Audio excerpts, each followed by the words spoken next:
Evening, everybody. Welcome to the autumn version of Patchwork Challenge. We've been a bit slow off the mark this time with 2 months to go, September and October. James's hard work for September getting all the leagues sorted went astray because we couldn't get together. So apologies, James, and we've now got a 2-month special instead. We all went on holiday instead, didn't we? Went on holiday, couldn't find a gap when enough of us could actually make a call. So yeah. But here we are now on the 30th of November, so still within the month of November. And here to look at September and October, which is absolutely stacked with good birds across patches right across the country. There is a lot of stuff to go through. Excellent. Shall I get the presentation up? Pull the presentation up. Yeah. I guess at the beginning we'll have a chat about how your autumn's gone. Ryan, how's yours gone? Yeah, not too bad. I was just speaking to James about this. I didn't actually see a huge amount of birds, new birds. I was saying in the coastal patch, I think I only added about 8 birds over the 2 months. A couple, 1 6-pointer. What was that? I'm trying to think now. Leach's petrel. So yeah, coast wasn't great, but I spent a lot more time inland doing Vismig and that. And the inland patch. Is that your inland patch? Yeah. So that one was. Well, the one where you can see the sea from that hill. I've got no seabirds on my inland patch, so. But yeah, no, it was. I must have spent more time there. But yeah, that was pretty good. Melodious warbler, wryneck. I'm just having a look. Red-throated pipit, American golden plover, Richard's pipit, pallid harrier, slim pickings, and then a few other things like Lapland. Lapland bunting, snow bunting. So yeah, it's definitely since September. It's definitely felt more the inland. Doing like more of the farmland and Vismig rather than sea watching and coastal bashing. So yeah, I think everybody's been quite happy for the autumn to come round, haven't they? I think with the summer, we had that debate in the summer about whether the summer's good or not, but you can't beat it when the autumn comes around. What about you, James? It was all right. I kind of forgot what I'd seen all autumn because it was all September and early October when I sort of caught up with stuff. I had some nice Vismig, so I had a morning with a couple of thousand meadow pipits through, had another morning with well over 1,000 goldfinch through, which was brilliant. Sab's goal, so 6-pointer there. So nothing amazing with that, but woodcocks and short-eared owls. Had a nice early yellow-browed warbler, sort of 17th of September. So long-tailed skewers, usual sorts of bits and pieces. Nothing too crazy. Plenty of waders. But yeah, just I got out plenty. Saw plenty of wildfowl, plenty just passagey stuff without really hitting anything too big. I think conditions on the East Coast weren't great for finding passerines until quite late on, at which point I went on holiday to Spain. And I think, Mark was obviously traipsing around Orkney and Ushant, wasn't it? So yeah. When did he get his Caspian turn though? September. That was September highlights. Yeah. So he did all right before he went, but it was a bit of an odd one, but just nice, lots of birds rather than anything too spectacular. So, what about yourself, Pete? Same as you, really. Obviously, our patches aren't that far apart from each other. But a bit of a lack of easterlies this time, seeing all the Yanks coming on the other coast instead this time. So it's definitely a Yankee autumn, not an easterly autumn. Somehow didn't get yellow-browed, which on my patch, get plenty of yellow-browds every year. But I did go away to Cyprus last week of September, first week of October. Yeah. Which I think somebody scored a few bits on patch in that 2 weeks. So I don't think there were many yellowbrows this year compared to most years along the East Coast. I think not too many. Yeah. Those easterlies were quite late, and there was more sort of palaces and other bits and little bunts, that sort of stuff, duskies that turned up rather than yellowbrows. Yeah. But I had Sab's gull like you. I had Richard's pipit as well. Oh, nice. There's currently about 20 plus shorelarks on patch, which is nice. Certainly a big count.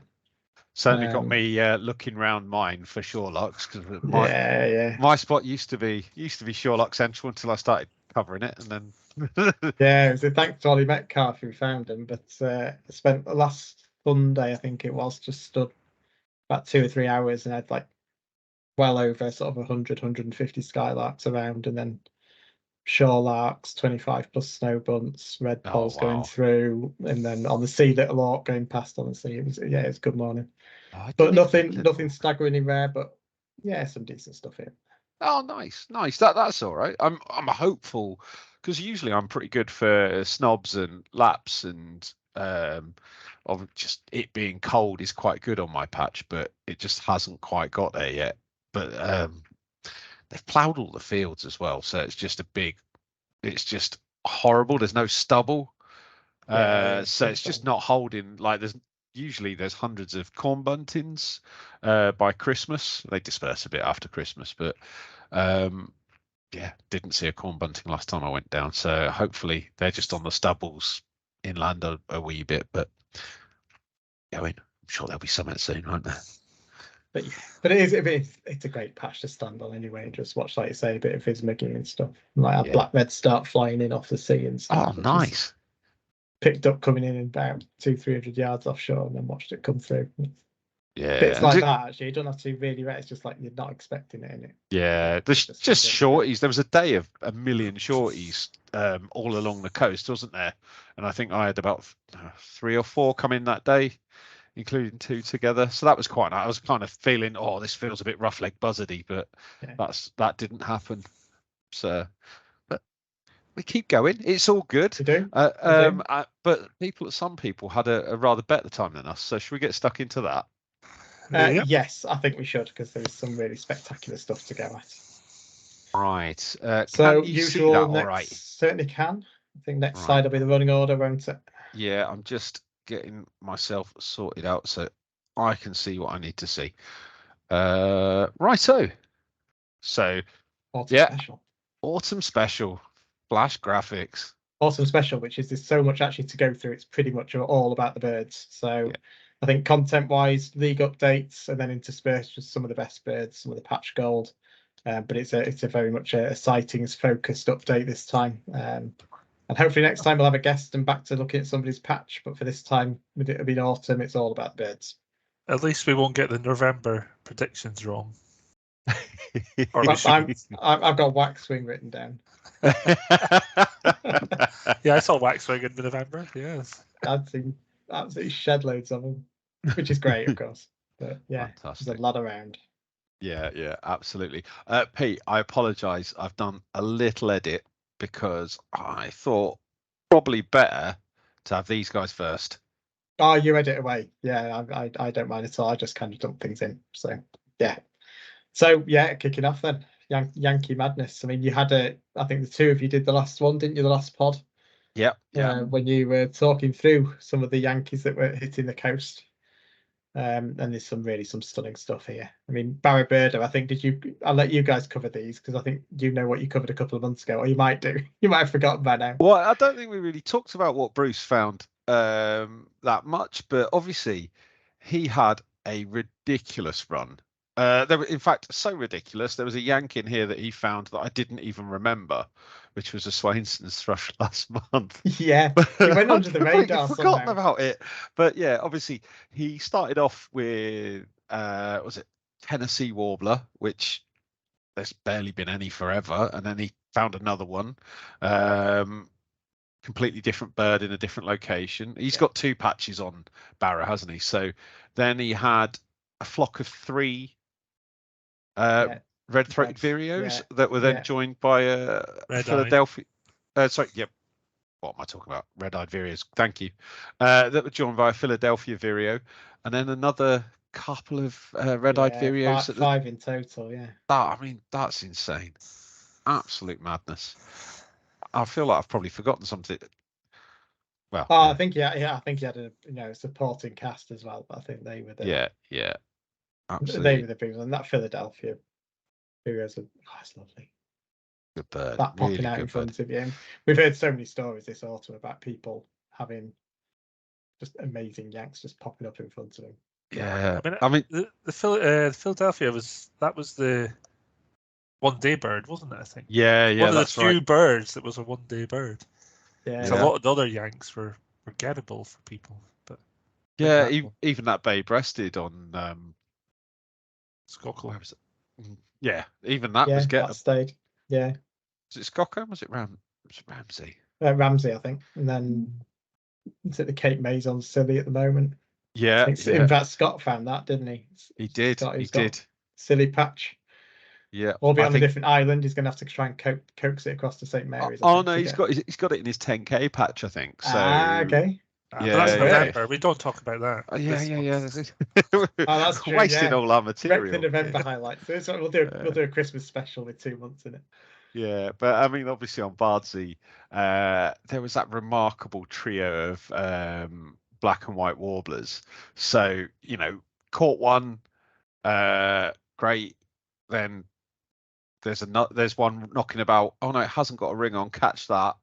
And then a couple of days later, they catch another unringed one. So, I mean, would you be gutted that you've got 3 of the same species, or just really happy?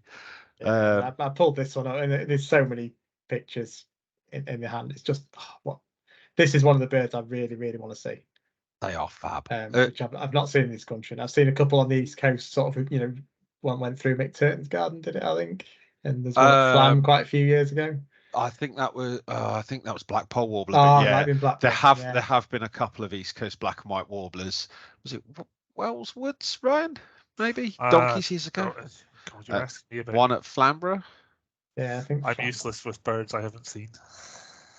Yeah, this is one that I'd love to turn that, especially looking like that. I mean, that's. I've seen a few in the States, and they are just ace. So yeah, very much like to see that. Right, and then elsewhere. I mean, so yellow warbler. So this one, Theo de Clermont found the bird, but this is on John Bowler's. Right. I was going to ask you about this. Is this on John Bowler's patch? John Bowler certainly saw it. Actually, it's a good question about. No, it is on his patch. It's in his highlights, isn't it? I don't know. I'm sure it's in the highlights. Do you not do a 10K one as well, maybe? Well, we'll soon get there. We will soon find out, won't we? Yeah. I've put them all in the list, but I cannot remember. But actually, I think the biggest bird of the lot is the because similar reasons to the Philadelphia vireo is the ovenbird just plodding around on rum. Ovenbird in a field, yeah. I mean, Sean Morris, Sean's got a bit of a history of just getting ridiculous birds. I think he had the morning dove, didn't he? Yeah, back in the day, and he doesn't score massive, but he does get some very, very rare birds on his patch on rum. So well done to him. That's incredible. Those photos you can't really see in the presentation. I think there's probably a better picture somewhere else, but this was actually Sean's posting. Yeah. But I think it just sets up that imagination. You see something like that, and you think, you'll raise your bins to it, and it's probably going to be a thrush or something. And then you've just got an ovenbird in the middle of a field, and you just think that's bonkers. Imagine what that moment must feel like. No access and get his photos off as quick as you can. No one's going to believe that without a photo, are they? I'm still waiting for Ryan's golden wing warbler. He's not told us about that. He's going to put out in 20. Yeah. It's going to appear in BB next year, isn't it, Ryan? It will. You'll have to wait and see. Like next June's podcast, we'll go, Ryan, was that you? Yeah, that one, yeah. And then on my inland patch. And there's Bruce's forgotten bird. Yeah, so, love a swain. Yeah, they are quite smart. That's a lovely looking one. Because quite often it just looks like, they're usually quite often seen up on Shetland, and it just looks like the most horrendous weather. That thing in the leafy tree looks all right, doesn't it? So it certainly does. And as it says, there's 9th individual North American pattern of the autumn. And that just highlights the time everybody on the West Coast has had. And then, not quite under Yankee madness, but David Roche up. Yeah. I didn't want to do 2 slides. It seemed. No. That's just wasteful, isn't it? So absolutely. Yeah, so he's got a White's thrush there, hiding away, and I know, frustratingly for Steve. Dudley. Steve Dudley, yeah. That's within his 10K patch, and he dipped. So White's thrush can be. I mean, that photo kind of sums it up, doesn't it? Really. does really, doesn't it? They're pretty much hidden away. They are one. I know they're regular enough, a couple of records most years these days, but they are one of those mythical scythes, aren't they? Just they are. Weird looking and amazing. So yeah, be well happy with that. So that's those, and then sort of you've got here that Flamborough had a decent time. Went on a proper red patch this autumn. When actually the rest of the East Coast was struggling, everything seemed to just descend on Flamborough. So as you can see there, red-headed bunting, which prompted a lot of discussion. It's still there, being seen, just on the odd occasion each day, isn't it? Getting redder slowly. Yeah, well, that's quite a recent photo, that as well. I think the one from Andy Hood there. It's one just from in the last week or two, I think, because it's starting to get some of those plumage features through. Yeah, so no doubt about the ID, and it's been DNA'd. So it has indeed. So yeah, good news for those switches. Yeah, exactly. There's a lot of people descended for it, wasn't there? Yeah. But then I went along, not for that bit, but I went along when it was still there. And on the right hand side, when around the lighthouse fields, they had pallid swift just cruising along at head height along the cliffs, 2 barred warbler in the hedge, palaces, 2 duskies, all in those lighthouse fields, gold crests around your feet. It was absolutely astounding stuff, really. Well, that was the thing. Like in the same field as that red-headed bunting, there was a Sibestone chat, and there was something else as well. I can't even remember what little bunting. And then I managed to catch up with a Rad's warbler on the south side of Flamborough. It was just seemed a real good concentration of birds. And like you've got up there, the brown booby went past a few times. The one that it's probably the same one as the one. Probably the same one as at South. Redcar for a while. So I missed that by 5 minutes on my patch. I didn't bother going to see it. I went to South Gare in the end just because it went past my patch. But I had to go to work, so I gave up. Went into work and it went past about 10 minutes later past Cowbar, which is just north of my patch. Oh no, mate, that's annoying. Yeah, just. Well, I mean, I happened to find myself on the lizard a few years ago, so I couldn't rouse myself this time. So anyway, that's it for the photo highlights of all the rares, but I think there's a lot more. There's a lot to go through in the highlights. Yeah, there's loads. I mean, in terms of pulling out photos, we've pulled out the kind of the beggars. Yeah. There's an awful lot of great stuff that people have seen. So who's doing what session? Which one do you want, Ryan? I could do this one. Excellent. He says, knowing that the. We all know. Well, you two have been speaking a lot about Yorkshire, so that you can have a rest now. Yeah, it's worth it, to be fair. Right, there you go. All right, so we start off with the Estuarine 10-kilometer league. Irene Boston at Snettisham is winning with 185, just ahead of Adam Day on 175. No highlights. No, not a lot of movement. I don't think. Built up just how many highlights there are. This feels like a disappointing first slide. It's a great start. I've got good news. And I've colour-coded stuff. So the Estuarine, the 3-kilometer one. Toby has updated. I'm pretty sure the last time we done this, he was on about 110 points or something, wasn't he? Yeah. So Toby at Frampton is updated. So he's had American Golden Plover, Semi-P, Sandpiper. I'm trying to remember. It must be buff-breasted and not broad-billed sand. Yeah, sorry, that's me trying to squeeze stuff in. White rump sand and less yellows. Weren't they all? There was like 4 of them were all together at the same time. Well, not together, but they were on the reserve at the same time. Yeah, I think it's only the buff breasted sand that wasn't there, isn't it? So I think the other 4 were all similar to, and there was a weird stint as well. I don't know if you've seen it. I remember that. Yeah. So anyway, Toby is. I'm going to quickly go on. Oh, sorry. So I think we've got a lot. I'll say 37 wave species in 2023. We could do with getting Toby on to chat Frampton. Yeah, we should do. Yeah, for the end of this year, we'll try and get him. So Paul Borman at Severnside is not far behind, 3 points, so it's nice close. Anyone's wonder who's winning now. Glossy Ibis, the highlight in October for him. and a few other ones. And Paul Sullivan at Freeston, also on 247 points. But more importantly for him, he's got the better points per bird ratio. Where's those leagues nowadays? The points per bird. Well, we have 50 pages of presentation. I know, but that's the Got one. It's goal difference, isn't it? So sorry, I should have had them the other way around in the league table. If you're doing quite well in that, Ryan, I think we'll probably leave it out. I know, yeah. Mine's 1.91 or something. Oh yeah, we'll definitely leave it out. Yeah.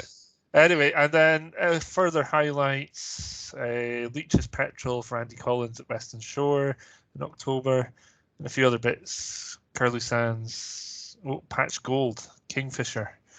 I wouldn't mind seeing a Kingfisher in mine, but yeah, it looks like there's been a few good birds in Definitely. The second page, no highlights. So minimal movement on this one. Yeah. So now we're on to Coastal East England 10K. James Brown is leading the way. Well, he's running away with it. Pied Wheatear, Siberian Stone Chat, Pallid Swift, Dusky Worm. That's a half decent October. I hope he found them all. I know James, so that's why I'm saying that. And then Owen Beaumont with Salt Fleetby. And second place with the Patch Gold. That seems like a poor autumn when Redneck Parakeet is your highlight. Yeah. But then at least he's got a highlight, unlike the rest of the league. But it looks like Jake Gearty's finally updated his thing, but still lagging way behind his Suffolk colleague at the top. Well, that's that. And then we go into Coastal East England for you, Ryan. Coastal East England. Spurn had no highlights, yet they're over 400 points. Now that is quite impressive. Just like to say that is a new record Patchwork Challenge score. That is pretty ridiculous. But his points per bird is pretty poor. He's just seen shitloads of birds. Exactly, yeah. I mean, look at Rob's behind him. He's seen 241 birds. So anyway, Spurn are running away with it. Spurn and Kilnsea are running away with the top three. So we'll move on to the people who actually had highlights, because obviously Spurn only had common birds. But yeah, Knives Lounge at Gibraltar, Buff-breasted Sand, Rough-legged Buzzard, Pallid Swift. It's not a bad month. Trevor had no highlights at Titchwell. Sounds like pretty much what Norfolk was like for everyone in this autumn. It's been, even people I know who find things in bad years have said they've been struggling this year. So Daniel Langston at Bulmer, even though he spent more time down in Cornwall, I think, than up in his patch. I bumped it. I caught up with him. Nice. I met him in the Falklands sea watching, and then so he was down here, so we went sea watching down here as well. But yeah, at Bulmer, he said Fierce Petrel, Sabs, Red-throated Pipit. That's a decent autumn. Not a bad return if you're hardly there, is it? Sorry? I'd say that. Not a bad return if you're not there that much. Well, he's probably just goes back for the weekends and not every weekend. Yeah. So it's not bad. Then Flamborough, we've already said that's just ridiculous amount of birds. But it just shows how much more Spurn gets in the way of more common and scarce birds, doesn't it? Just more species, isn't it? You know, there's another 40 species there, which probably half of them are scoring bonus points. Well, if you find them scoring bonus points, but they're all 3s, 4s, 5s, aren't they? So, yeah. And then you've got Sean Orford and Tim Hodge, my old neighbouring patch birders in East Norfolk, and they've no highlights either, proving that Norfolk was pretty grim this autumn. And further highlights, let's have like Gibraltar Point for Stuart Ainsworth, Woodchat Shrike, Common Rosefinch, Glossy Ibis, Pallid Swift, Rough-legged Buzzard. I'm pretty sure Waxwing's not a... Well, I put it in because there hadn't been any Waxwings forever, and obviously... No, they're everywhere. Well, yeah, but they are in now. November. In November. Yeah. But I think that there was a big arrival at the back end of October, so I thought it's fair to flag them and then fuck them off forever.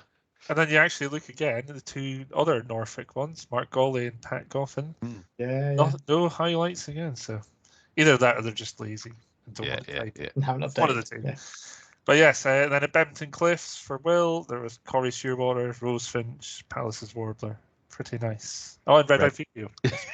That's Yeah, just missed that one out. Yeah, I'm trying to ignore Yanks this autumn. It was about the one Yank on the East Coast, wasn't it? Not that many, I don't think. And then the second page for Coastal East's England, so still some pretty good scores. I've not done the highlighting on this one, sorry. No, I'm going to have to try and dig out the White-billed Diver, Rad's Warbler, and Dusky Warbler. It's at Flamborough again.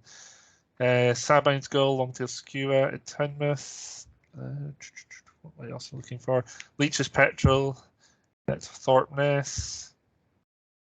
And Paul French was in South Georgia doing some surveys for me, so it's on nothing of any interest this autumn. And then Richard's Pipit at Pete Williams, Richard's Pipit. We've read first time I've had a highlight this year, I think.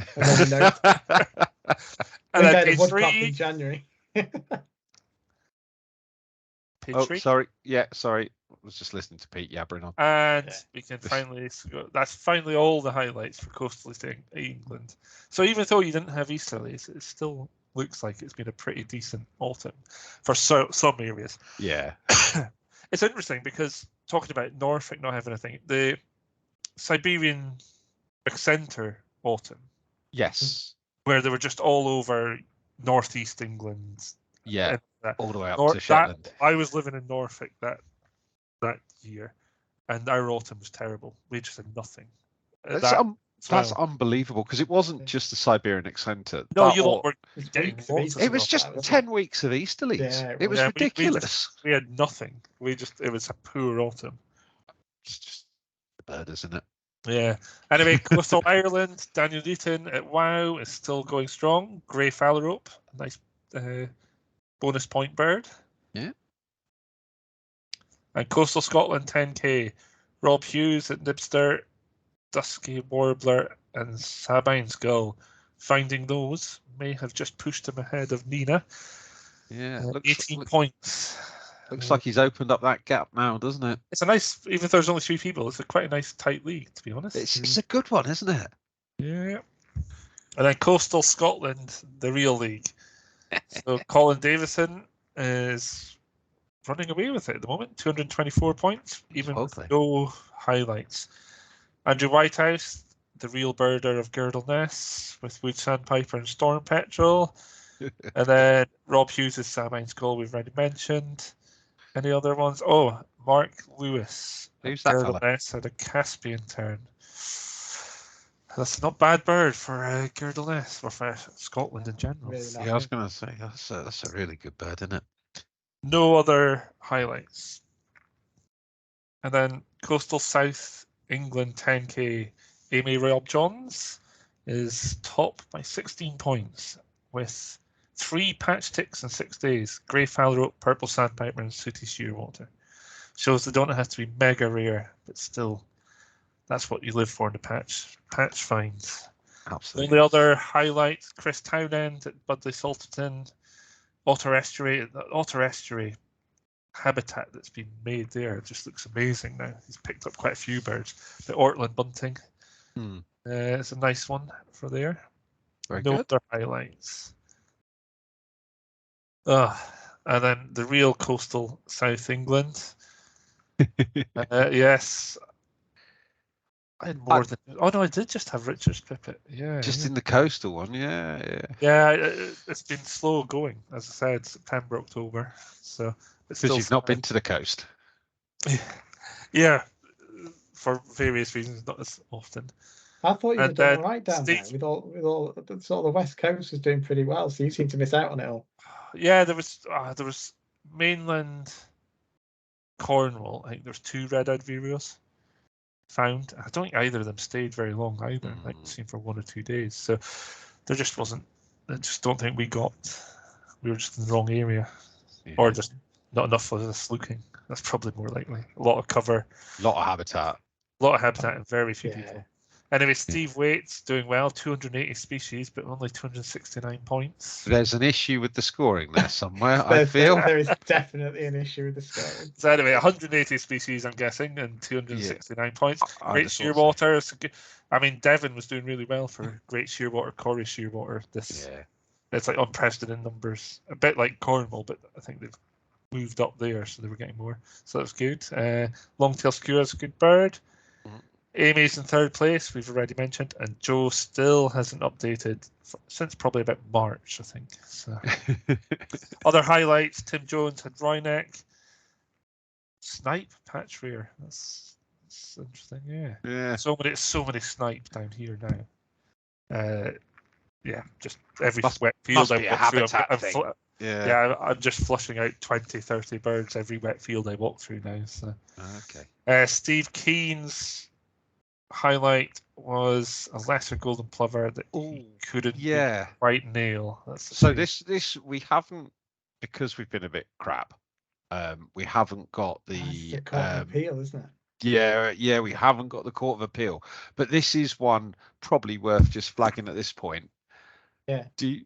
If you've got a silent lesser golden plover in flight, you know it's a lesser golden plover because you can see its grey armpits. What are we doing with that? I mean, I feel this is one to go out to the vote, but what are your thoughts, boys? This is a difficult one, isn't it? Because if you saw something else and you didn't nail it down between two species, you wouldn't count it. Yeah, if you were so useless, you were on patch, you couldn't tell an Ictree warbler or a melodious warbler, for example. Yeah, it was one of them. In Northeast Scotland, and your patch. Yeah. You can't get the bonus points, but what about if you can't separate a Thayer's petrel from a Xenos or whatever the deserters? It's a good. What about that, Ryan? Yeah. But if you can, it's fine. It's a really good point. I don't think we've ever had this come up, have we? Where somebody said, "I've really nailed it down to two species, but I don't know which one it is." But they're both good species. Yeah, but they're both bonus pointers. Because I mean, AGP's what 3-pointer and Pacific's 4, is it? I assume. It'd be something like that. Yeah. So would you take the lesser score? So I think you'd take the less. I'd be inclined to take the lesser. And if I were to find or see an AGP, I think you couldn't get any more points. Would be my take, but I think that's probably right. But I reckon it should go out to the vote. Yeah, I agree. To say that you either take the lowest score of the two potentials. Yeah. And being October, it's more likely to be AGP. Yeah, I mean, it's either 0 or 3, and if it's a 3, you get the 3 bonuses. I'd have said it's a binary one, isn't it? Yeah. There's that fundamental thing, isn't there? Of if you're birding, you need to identify and nail the bird to be able to count it.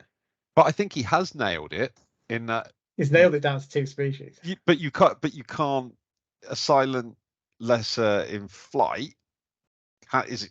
I mean, I suppose potentially it's possible if you're very, very skilled, but realistically, that's going to be an incredibly hard call to make. But then I'm trying to play devil's advocate. If you had a wing-barred Philosk in the bush briefly, and you say, well, it definitely wasn't. Yellow. So it's either going to be greenish or Arctic. You're trying to say, You know, I don't know. I think put it out to the vote. Yeah. I think it's a difficult one. Because if I had in that instance, if I had that, it could be a greenish, could be an Arctic, but I didn't nail it down, I wouldn't count it. I'd just curse myself. I think there's probably, because there's so many species involved with that, it's not just a straight binary. Yeah, it might be a bad example, but no, I mean, absolutely. Let's leave it to the vote. I think I'll tell you what I think. Let's put it out for the vote as a court of appeal.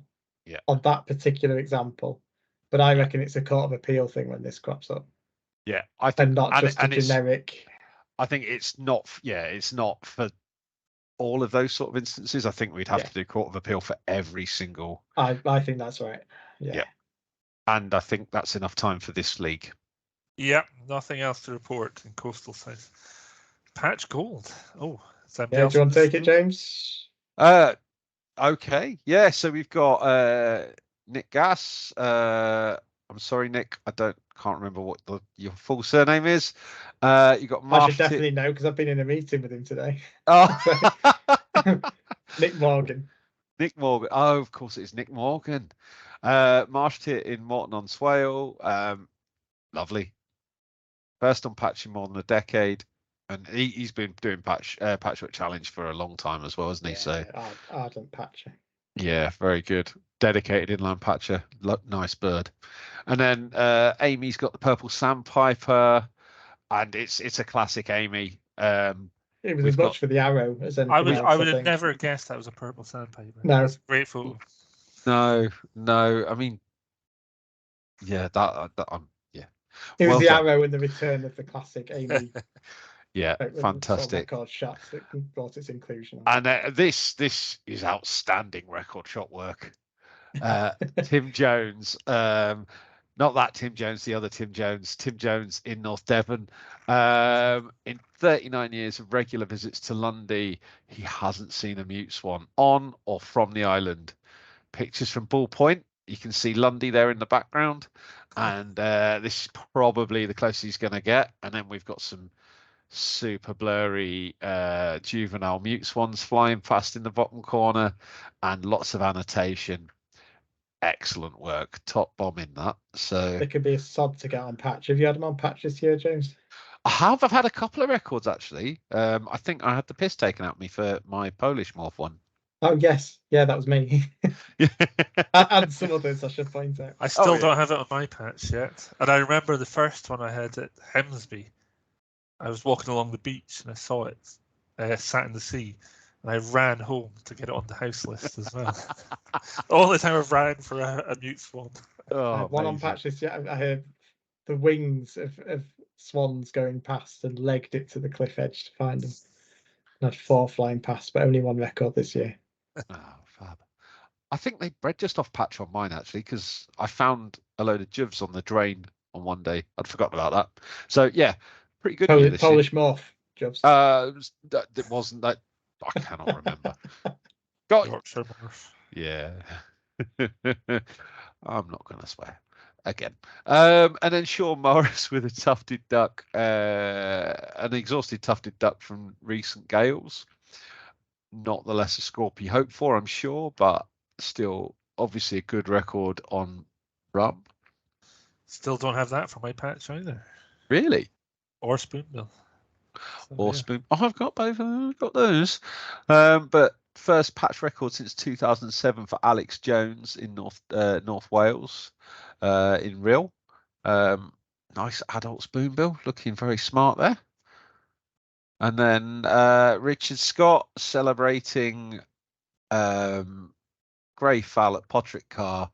Well, I'm sure Ryan's going to think this is heinous English whiskey.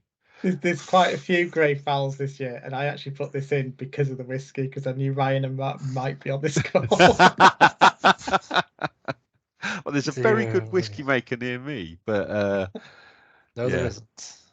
Unless you're talking a couple 100 miles. That would have been Ryan's favourite. I'd just put it in. All right, very good, very good. Yeah. Quite a few grey fowls though in the inland patches, I think. Yeah. I was also going to mention as well, and I meant to mention that we try and pick up on a couple of sort of inland movements over the autumn as well. And I think shags in particular, there's quite a lot of those went on a bit of a lot of inland patches, getting them with some ridiculous photos on Twitter. Yes, the one by the side of the road. And... yeah, exactly. I think was it Phil Espin had a couple just wandering around Louth in Lincolnshire. So it just tickles me. So well, we've got session 2 of the mini league. Do you want to do it, Pete? Or do you want me to do pick this one up. All right, cool. Right. Oh, we're going heavy. I can't remember what's in session 2 either, so I might have set myself up, but we'll see. So I have. So I think as has been happening for most of the year, the Gann Dale Airfield still leading the way. Quite a gap then to Alex Jones, who had the spoonbill that we've just seen, and then a little stint on his patch, with Peter Howlett at Cardiff Bay making up the top 3. And then Coastal Wales 10K, not much movement in there, but Matt Bower still leading by distance there. Coastal West England, so Jane Turner at Hoylake, which is all from home. So Leeches, Petrol and Baird's Sand in September aren't bad from your house. And then a Hen Harrier in October. So really, really good stuff. And then Sean O'Hara with a Baird's Sandpiper as well. So Jane bonus poached. points for that. Yeah, so it looks Jane like it's been poached. Yeah. Are those two patches next to each other? I think the Lisa and North Wirral one encompasses Jane's patch. Okay. So yeah, it looks like Sean found it and Jane scoped it from the house. Yeah, absolutely. And then in the 10K we've got PM on teeth. That isn't updated for about 6 months. For a little while there, Inland North, so big league here, but I think again autumn seemed to be fairly quiet generally speaking. Joe Woods in second to Wakefield there, the red-throated diver. Red Myers Reservoirs, which is a great V-Smig spot in top spot there for Toby Holmes, and me in third with my Goosander. Very well done on you, Goose. I suspect we might see some wax wings here next month. I think that might be not in mine, sadly, but so Inland North for 3K league. So Richard Scott at Patchwork Car. So we just saw him with Ryan's favourite whiskey just now, and he had Grey Fowl first sight record for Patchwork. I have to give him -3 points for the whiskey. It's punishment. That takes him into second place. Then exactly. Putting that for the vote. Duncan Boutwell Drake. So it does a huge amount of patching there. Bramley, Short-eared Owl, Crossbill, and Brent Goose. And then Mark Langston, the Old Moor area, in third there. In terms of the highlights, we've got Simon Warford at Elton Reservoir, who had a Visbig Hen Harrier, Rock Pipit, Merlin, and a flock of 8 great white egrets, which I think on Twitter said was the biggest count in Greater Manchester area. So it's just kind of highlighting how much they're expanding. Yeah, absolutely. And then you can see obviously there are a few more of those patches. Toby Holmes' Red Myers Reservoirs 3K, which is in 8th place in this league. And then Tom Shields at Collick with Tawny Owl, the first edition since June, but had a Cattle Egret first sight record as well. You'd take that. You would. Again, Cattle Egrets are one of those again that are spreading rapidly, isn't it? Again, this year seems to be a further expansion again. Those flocks in the southwest are ridiculous. Yeah. And then Inland North, page 2. So not too many highlights here, but Gavin Orr at Pontefract had a barn owl, which is a bit of patch gold for him. I don't know. Oh, Phil Woolen is a highlighted himself. Yeah. So Phil, you update your score. Species. Yeah, and 51 points. Yeah, this is why Phil's highlighted. I didn't really know what to do with his score. I've left him there. So Phil, please do update your score. Yes, and we get you can't be 51 and 99 either, can it? Because that would be an amazing set of 51 bits. It's like Ryan sort of points per bird, that, isn't it? So, it is. Right. Inland Scotland, not too much movement here. Chris Pendlebury, still top spots, but George and Mike having a bit of a titanic battle for second if they've updated. And then Inland Scotland 3K League. Not too many highlights there, but Greenfinch and Field Fair. Field Fair to me doesn't seem too much of a highlight, but not I guess in October. Each patch is different. But yeah, so that's for the ESP. Yeah.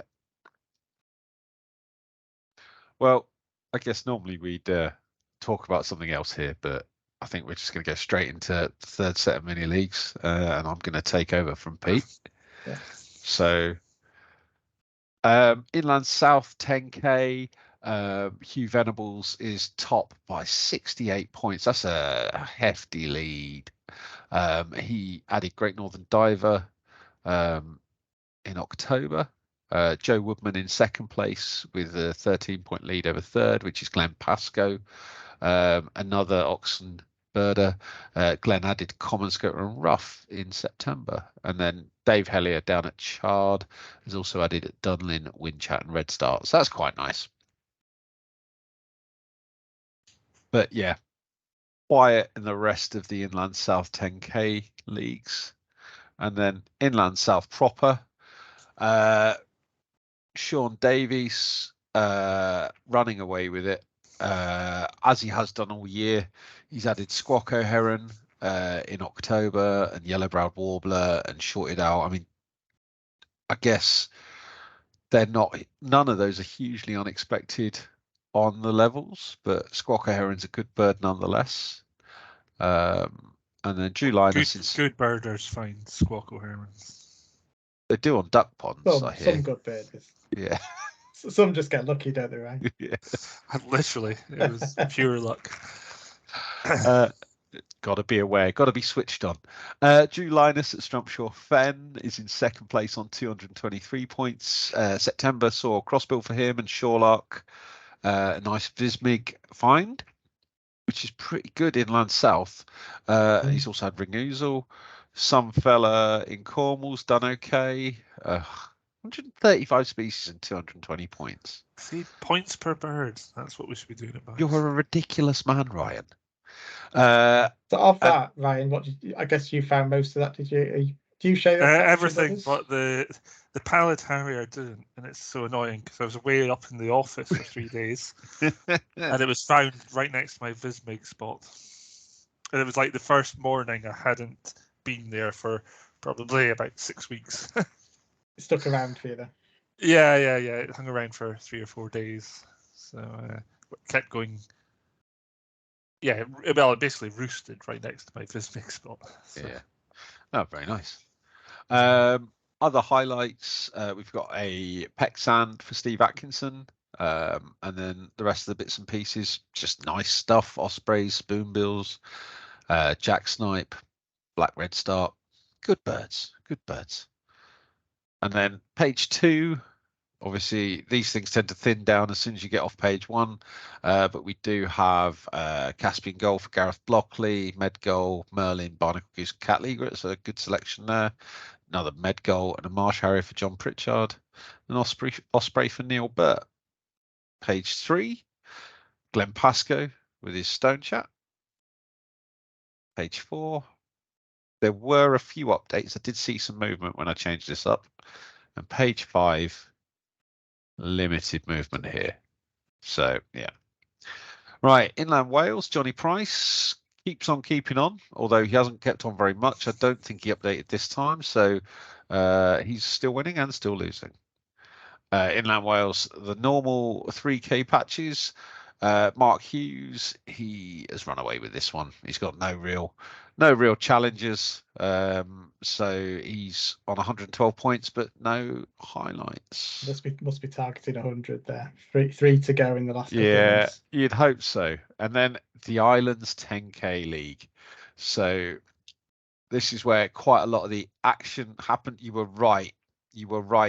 John Bowler has a 10K patch and he has a yellow warbler. I thought I wasn't making it. I'm glad I've not made it up because otherwise it really Best bird.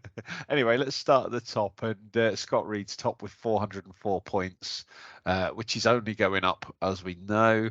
Vincent Stork on Tessel. He's had a good couple of months. Red-footed Falcon, Greenish Warbler, Richards Pipit, Cat Legret. I don't know how common Cat Legret is in the Netherlands. I assume less so on Tessel, and an Izzy Wheatear, so that's pretty decent. And then Bruce, well, we've mentioned most of Bruce's stuff, but padders that Bruce has had has been a bared sand, 2 pectoral sandpipers, 9 glossy ibis, an Arctic warbler, and a ringneck duck. You see points per bird as well. That's over 2. Over 2. Is that the first person to go over 2? It's a 10K league though, so they don't count. Doesn't count. Yeah, that's fine. Yeah, see what he's doing in the 3K. Yeah, I was going definitely counts in that. And then John Bowler with Yellow Warbler and Red-eyed Vireo. I think he found the Vireo, didn't he? Probably. I mean, let's just say yes. Most things on yeah. On time, he didn't find the Yellow Warbler though, so no. I'm sure he'll live with that. But Steve Dudley, as we've mentioned, Steve gave us some really nice description of a slightly unfortunate couple of months. Sadly, because of all the other highlights, I've had to squash everything down. But I mean, yeah, Steve's obviously been a bit of a star this year, putting in loads of effort in the new patch. and found a great shearwater. He's also, common rosefinch, dusky warbler, but and a few other sort of new island birds, which is really good. And then you've got 156 point drop off to Sean Morris in 6th, but Sean Morris has an ovenbird, and I bet Steve would swap it. Absolutely. Yeah, and a waxwing. So well done, Sean. And a house sparrow. Was it? Yeah, ovenbird or house sparrow. Both I think there was a bit more commentary on his, and he said a house sparrow is pretty rare on rum. So well done. And here we go. This is some good stuff in the Islands 3K League. We've got David Roche topping it out. Is he? Yeah, he's over 2 points per bird, isn't he? Yeah. Yeah. Well, let's not do the points per bird then. So obviously we've talked about his white thrush, which is fantastic. He's also found Little Bunting and Surf Scoter. David Parnaby obviously had some good birds on Fair Isle, but we don't know what they are. But well done, David. Scott Reed is not over the magic mark on this one, so he's on a 332. He's a little way off. Points. It was Bruce. Yeah. Yeah. No, I'm getting there. So he's done all right. He's had Pallid Harrier, Olive Back Pipit, Grey Cheek Thrush, Wilson Snipe, if accepted. But we're not a rarities committee, as we've proved in the past, and Surf Scoter. So then we've got Vincent. He's added Redback Shrike, Black Brant, Waxwing, along with some of the stuff he saw on the 10K. And then John Bowler, again, on his 3K patch, it's Buff-Breasted Sand, American Golden Plover, and Peck Sand. And we've got another appeal for bonus points. He's found the first Northern Tree Creeper for Argyle. What do we give Northern Tree Creeper anyway? That's got to be bonus points, isn't it? I think it's on there because I don't think anyone's ever found one before, so we probably haven't bothered. Did Martin not find one years ago when he did it? Yeah, I feel Flamborough, like a really, really frosty looking one. It might have just been before we started doing subspecies, maybe. Yeah, maybe. But for me, I think that's definitely a 3-pointer with 3 bonus points. If you ask me. Yeah. Provided put it to the vote anyway. Okay. And then we've also I agree with that. I think we'll also have next month we'll have Northern Bullfinch. Oh yeah. There seems to be an influx of those, hasn't there? So I'm sure we'll be getting queries about that soon. Yeah, I think that's a fair point. Well, let's wait for next month for that one. And then we've got Bruce, who doesn't quite tip the scales at over 2 points per bird, but he's got some good birds there, so you've got to be happy with that. He's had a fantastic autumn, so well done to Bruce. And then Matt Bruce, not done quite so well, but he has added the Shetland Yellow Warbler, and he's also seen umpteen Little Buntings, Barred Warblers, Red-Breasted Flies, and Waxwing. And he's Continental Coltit. There was no application for special points here, but that's another one that I was thinking, because there was a nice influx of pretty genuine looking ones up on the in Shetland, they'll definitely be. Yeah, so I'm less in. Well, so how far down the rabbit hole do you go if?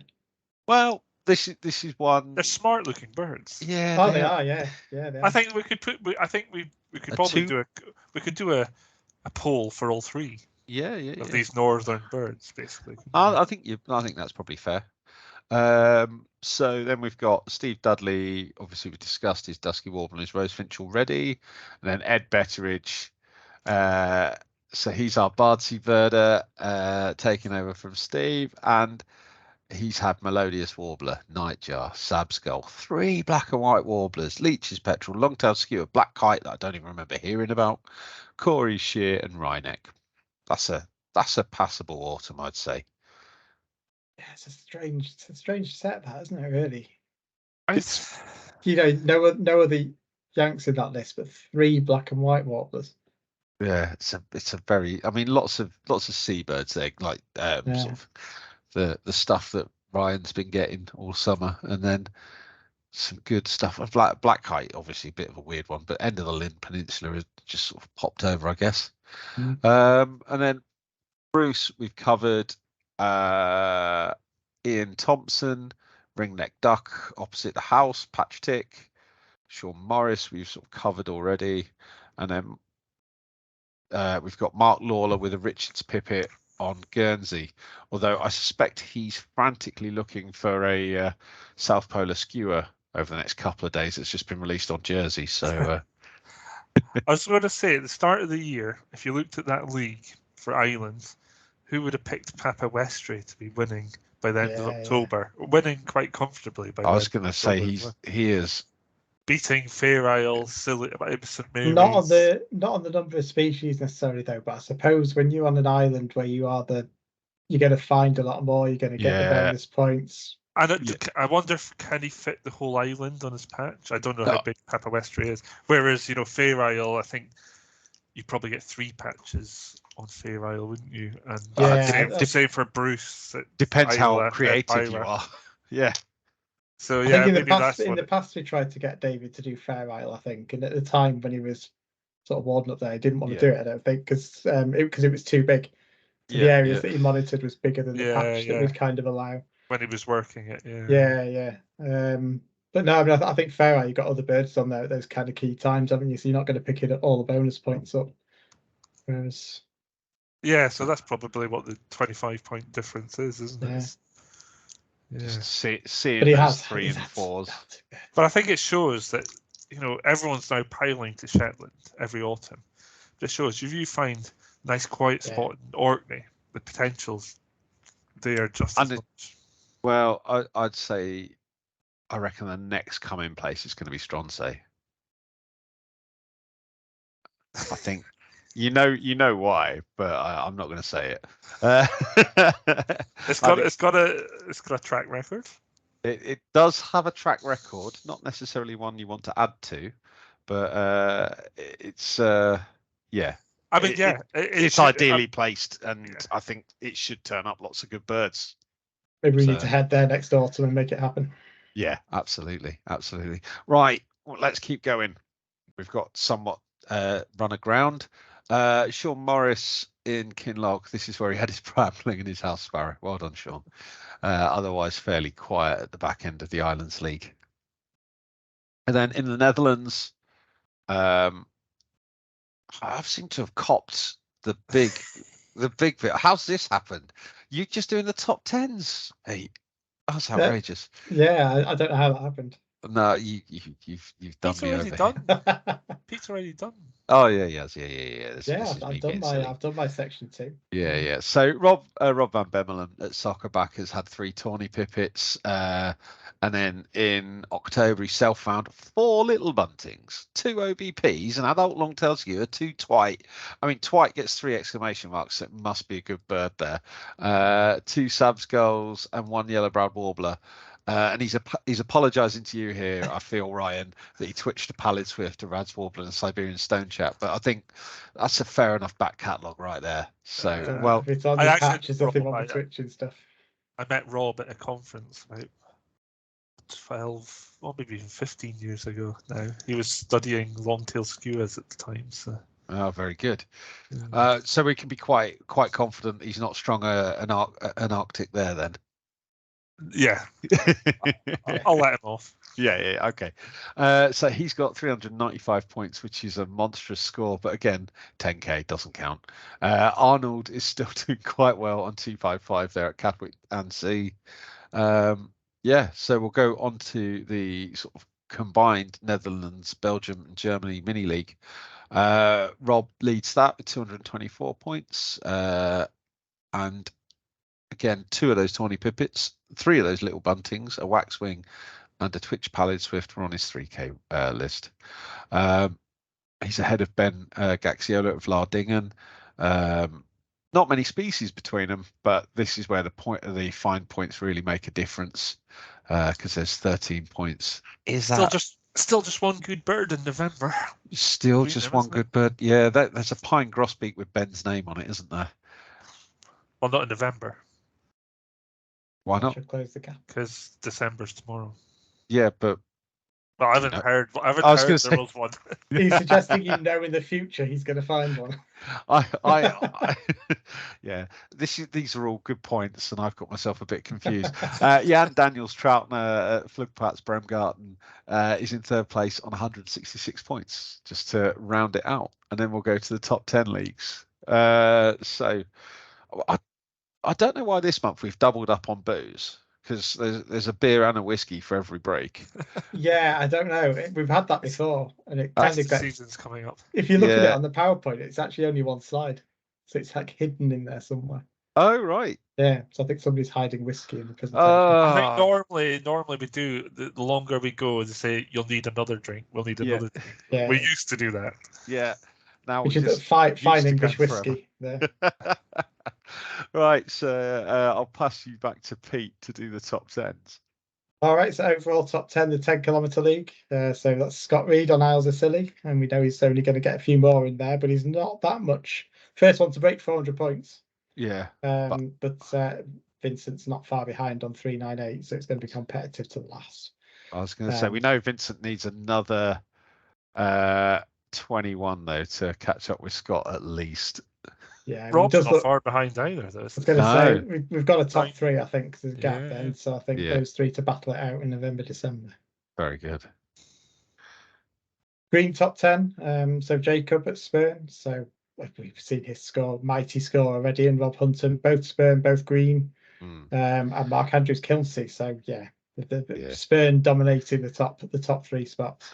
Well, they've all got their electro bikes to go around Spurn, I assume. So. But yeah, some great scores again there. Those top four. Just to point out as well, I think the previous best score for a 3K patch, it was Tim Jones at Spurn, obviously, but I think it was 4:21 he ended up on. So Jacob has absolutely smashed that, and it looks like Rob's got a fair chance of beating that as well. So yeah, that's a superb score, and it goes to show as well.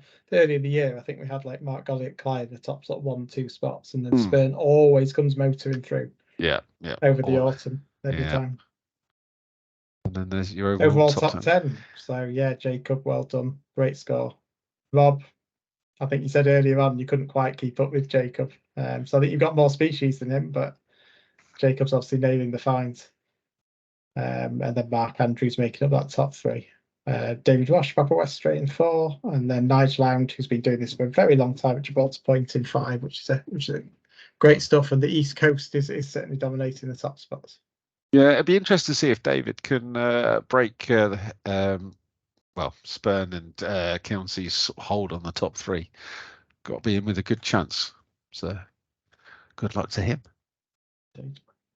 And then we've got Patchwork Challenge predictions. Now, because we're very slow and we made no predictions for the last couple of months, What did we predict? What did we predict last time? Can you remember? Are we just going to say stuff that turned up to make us look good? Well, I can't. It was you two guys on American. Something American in. I think I went for Hooded Warbler last time we predicted, which is about the only thing that didn't turn up. Yeah, I think I went for like American Red Start, which also did not turn up. I went a Rare Seabird probably, which didn't turn up. Well, I mean, all-round success. Yeah. I'm going first. It's going to be an Ivory Gull, isn't it? Oh, I've got Ivory Gull down. Yes, that's why I went first. Just go Rossi's. It's seems like a while since there's been an Ivory Gull around. Yeah, that's the problem. I think the problem is though, it's the same with, the North Sea just didn't get many birds from these big northerlies last week, and it's just not cold. Right. It's not cold further north, so nothing's moving. Yeah. So you're just not getting So it's going to have to change quite a bit for Ivory Gull and Ross's Gull to come down. I think.